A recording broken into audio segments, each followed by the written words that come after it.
Assalamualaikum warahmatullahi wabarakatuh, sahabat beriman. Pernahkah Anda mendengar tentang raja yang bukan hanya dikenal karena kebijaksanaannya, tetapi juga karena keberaniannya di medan perang dan suaranya yang mampu membuat alam semesta bertasbih? Inilah kisah luar biasa tentang Nabi Daud alaihissalam, seorang nabi yang diberkahi mukjizat oleh Allah Subhanahu wa Ta'ala. Dalam video ini kita akan mengungkap perjalanan hidup Nabi Daud alaihissalam, dari seorang gembala hingga menjadi raja dan nabi. Apa saja tantangan yang ia hadapi, bagaimana ia bisa mengalahkan raksasa Jalut musuhnya, dan apa rahasia di balik suara merdunya yang membuat burung-burung dan gunung-gunung ikut bertasbih. Jangan lewatkan kisah inspiratif ini yang penuh dengan pelajaran berharga dan mukjizat yang menakjubkan. Mari kita temukan keagungan dari sosok Nabi Daud alaihissalam dalam Islam.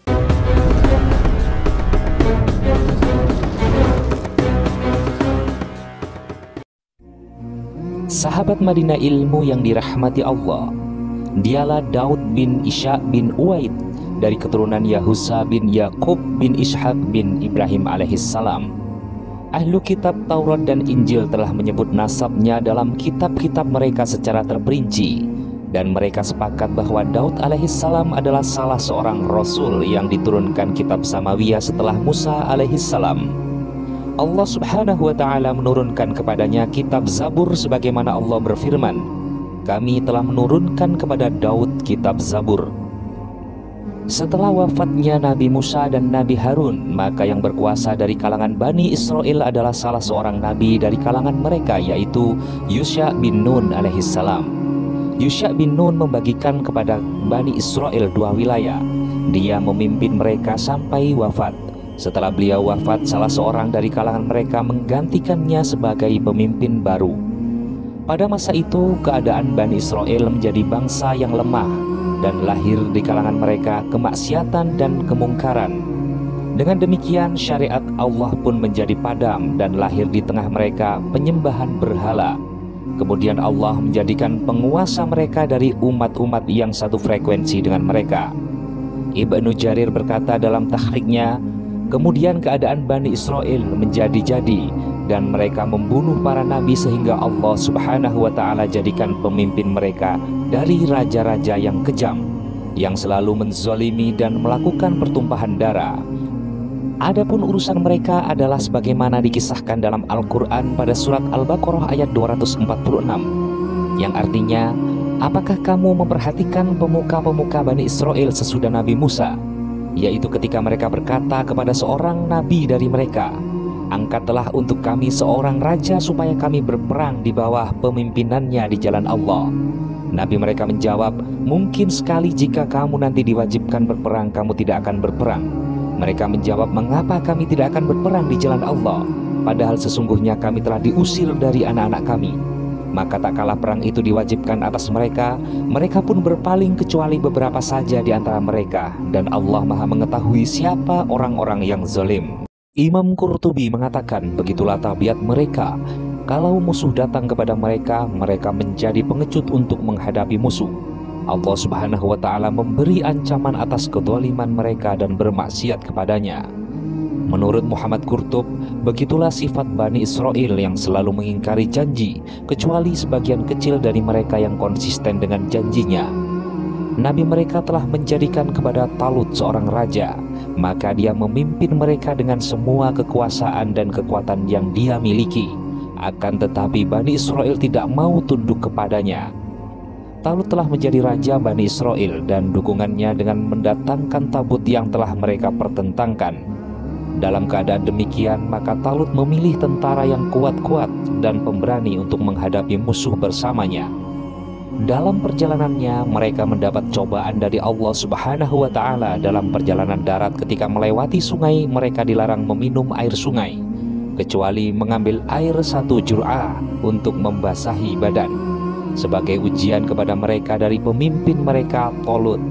Allah Subhanahu wa Ta'ala berfirman dalam surat Al-Baqarah ayat 249, yang artinya, maka tak kala Talut keluar membawa tentaranya, ia berkata, "Sesungguhnya Allah akan menguji kamu dengan suatu sungai. Maka siapa di antara kamu meminum airnya, bukanlah ia pengikutku. dan barang siapa tiada meminumnya kecuali menceduk seceduk tangan, maka dia adalah pengikutku. Kemudian mereka meminumnya kecuali beberapa orang di antara mereka. Maka tak kala Talut dan orang-orang yang beriman bersama dia telah menyeberangi sungai itu, orang-orang yang telah meminum berkata, tak ada kesanggupan kami pada hari ini untuk melawan Jalut dan tentaranya. Orang-orang yang meyakini bahwa mereka akan menemui Allah berkata, berapa banyak terjadi golongan yang sedikit dapat mengalahkan golongan yang banyak dengan izin Allah, dan Allah beserta orang-orang yang sabar. Setelah menghadapi ujian tersebut, yang tersisa dari tentara Talut adalah 319 orang. Menurut Al-Sadi, pada awalnya tentara berjumlah 80.000 orang.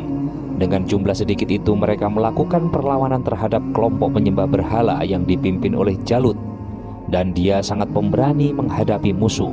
Tentunya Bani Israel sangat takut kepadanya. Jalut meminta salah seorang dari mereka untuk datang kepadanya. Maka datanglah seorang anak kecil yang bernama Daud dari keturunan Yahuda. Tidak seorang pun menyangka bahwa anak kecil itu akan memasuki medan peperangan. Ketika ia masuk dalam rombongan itu, dia dihina dan diejek, dan berkatalah Jalut kepadanya, kembalilah, aku tidak suka anak kecil seperti kamu ikut berperang. Daud menjawab, akan tetapi aku suka membunuhmu. Kemudian terjadilah perkelahian yang akhirnya dia pun mampu membunuh Jalut dan bala tentaranya pun mengalami kekalahan. Semenjak kejadian itu, nama Daud tersebar di tengah-tengah kaum Bani Israel, yang kemudian kemenangan demi kemenangan terjadi di tangannya. Dengan demikian Allah Subhanahu wa Ta'ala angkat Bani Israel dari kehinaan. Mereka bersatu kembali semenjak wafatnya Talut dan beramai-ramai membaiat atau memberikan dukungan kepada Daud dan pengakuannya sebagai raja mereka. Sahabat Madinah Ilmu yang dirahmati Allah, ketika umur Daud alaihissalam sudah mencapai 40 tahun, Allah Subhanahu wa Ta'ala mengangkatnya sebagai nabi dan seorang raja, dan mengutusnya sebagai seorang rasul bagi Bani Israel, dan menurunkan kepadanya kitab Zabur, yang di dalamnya terdapat nasihat-nasihat dan pelajaran serta zikir. Nabi Daud alaihissalam merupakan orang yang memiliki suara merdu sehingga tersentuh bagi yang mendengarnya. Rasulullah Shallallahu Alaihi Wasallam sangat memuji suara Nabi Daud, sehingga ketika beliau mendengar Abu Musa al-Asy'ari membaca Al-Quran dengan suara yang merdu, maka Rasulullah bersabda, sungguh engkau telah diberikan mizmar dari mazamir Ali Daud. Lalu ia berkata, wahai Rasulullah, adakah engkau telah mendengar bacaan Al-Quranku? Beliau berkata, iya. Kalau seandainya engkau tahu, sungguh engkau pasti memperbaiki bacaanku. Sungguh bacaanmu pasti lebih baik. Ketika Nabi Daud alaihissalam membaca Zabur, niscaya burung, pohon dan juga gunung-gunung bertasbih di pagi hari dan sorenya. Ketika Nabi Daud alaihissalam membaca Zabur, maka manusia, jin dan semua binatang yang sedang lapar akan merasa kenyang.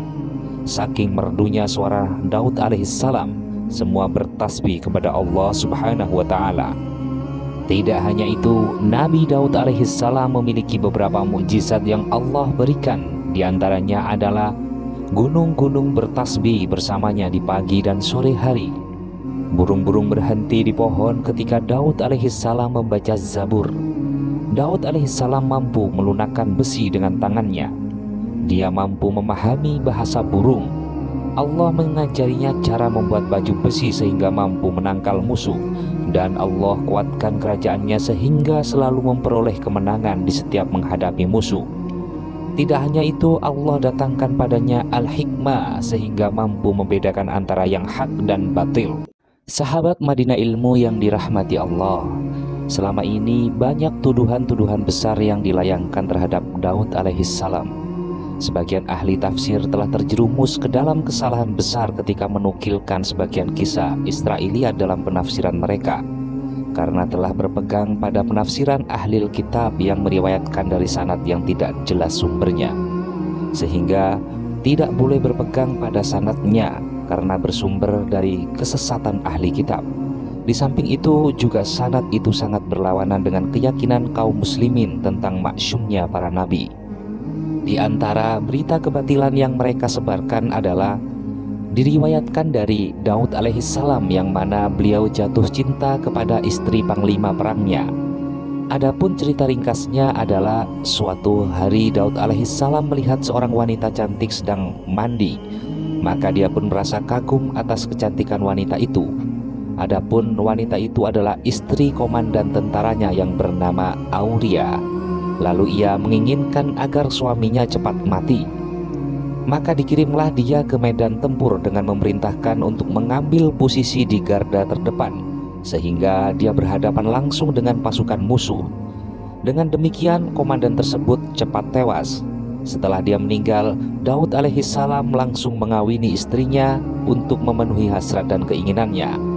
Menurut ahli kitab, wanita itu yang cantik dijadikan istri siri dan berzinah dengannya.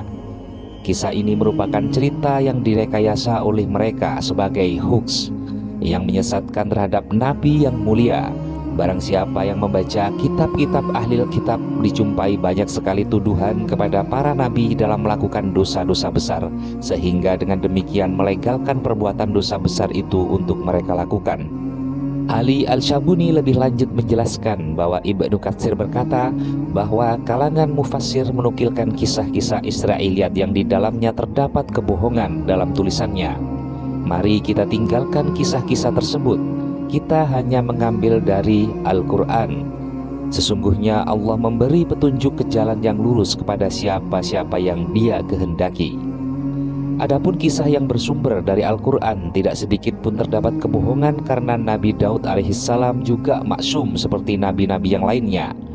Tidak seperti yang dituduhkan ahli kitab kemudian diambil oleh sebagian mufassir tanpa melalui proses penelitian sebelumnya. Oleh karena itu Allah subhanahu wa ta'ala menjelaskan kisah yang sebenarnya tentang kisah Daud alaihissalam dalam firman-Nya surat Ad-Shad ayat 21-23 yang artinya, dan adakah sampai kepadamu berita orang-orang yang berperkara ketika mereka memanjat pagar? Ketika mereka masuk menemui Daud, lalu ia terkejut karena kedatangan mereka. Mereka berkata, janganlah kamu merasa takut. Kami adalah dua orang yang berperkara yang salah satu dari kami berbuat zalim kepada yang lain. Maka berilah keputusan antara kami dengan adil, dan janganlah kamu menyimpang dari kebenaran, dan tunjukilah kami ke jalan yang lurus. Sesungguhnya saudaraku ini mempunyai 99 ekor kambing betina, dan aku mempunyai seekor saja. Maka dia berkata, serahkanlah kambingmu itu kepadaku, dan dia mengalahkan aku dalam perdebatan. Daud berkata, sesungguhnya dia telah berbuat zalim kepadamu dengan meminta kambingmu itu untuk ditambahkan kepada kambingnya. Dan sesungguhnya kebanyakan dari orang-orang yang berserikat itu, sebagian mereka berbuat zalim kepada sebagian yang lain, kecuali orang-orang yang beriman dan mengerjakan amal soleh. Dan amat sedikitlah mereka ini. Dan Daud mengetahui bahwa kami mengujinya, maka ia meminta ampun kepada Tuhannya lalu menyungkur sujud dan bertaubat. Abi Su'ud mengutip riwayat dari Ibnu Abbas yang mengatakan bahwa Daud alaihissalam membagi waktu kepada 4 bagian, yaitu untuk beribadah, untuk bekerja, dan untuk berdakwah dan berzikir. Sedangkan malaikat tadi datang kepada Daud alaihissalam untuk mencari keadilan terhadap masalah yang mereka persengketakan. Mereka berkata kepada Daud alaihissalam, jangan takut, kami datang kepadamu untuk mencari penyelesaian atas sengketa yang terjadi di antara kami. Maka hukumlah di antara kami dengan benar sehingga tidak melampaui batas. Berilah petunjuk kepada kami ke jalan yang lurus. Adapun kasus yang mereka ceritakan kepada Daud alaihissalam adalah tentang 99 ekor kambing betina sebagai kinayah terhadap 99 orang perempuan, yang maksudnya supaya yang satu itu mau tanazul kepada orang yang memiliki 99 perempuan. Ternyata Daud alaihissalam tahu itu sebagai cobaan baginya. Kemudian dia pun kembali kepada Allah dengan bertaubat dan menyerahkan diri kepada Allah subhanahu wa ta'ala. Dalam kisah Al-Quran tidak ditemukan sama sekali yang mengada-ngada tentang kebohongan itu. Maka dari mana datang cerita bahwa Daud alaihissalam jatuh cinta kepada istri komandannya yang kemudian membuat siasat membunuh suaminya dengan cara mengirimnya ke dalam peperangan? Kata Ali Al-Sabuni, kita tidak merasa aneh dengan kedustaan yang mereka buat dari ahli kitab terhadap para nabi dan rasul. Akan tetapi kita merasa aneh terhadap sebagian ulama Islam yang justru mengangkat seperti cerita-cerita Israiliyat terhadap para nabi yang mursalin, sehingga mereka menulisnya dalam kitab-kitab mereka dan mengatakan itu datang dari kisah Al-Quran. Ternyata kisah seperti itu banyak sekali ditemukan dalam kitab-kitab ahli kita.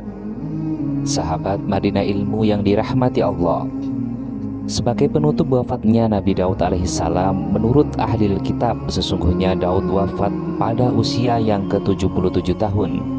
Akan tetapi Ibnu Jarir mengatakan bahwa yang diriwayatkan ahli kitab adalah salah. Dia berkata Daud alaihissalam hidup sampai 100 tahun. Ini sesuai dengan hadis yang diriwayatkan Imam Ahmad. Sesungguhnya Adam alaihissalam ketika meminta dikeluarkan anak cucunya dari tulang sulbinya, maka dia lihat para nabi yang akan lahir dari keturunannya. Maka dia lihat seorang laki-laki, lalu dia berkata, "Wahai Tuhan, yang ini siapa?" "Ini adalah Daud." "Wahai Tuhan, berapakah umurnya?" Tuhan menjawab, "Umurnya adalah 60 tahun." Dia berkata, "Wahai Tuhan, tambah lagi umurnya." Tuhan menjawab, "Tidak, kecuali aku tambah dari umurmu."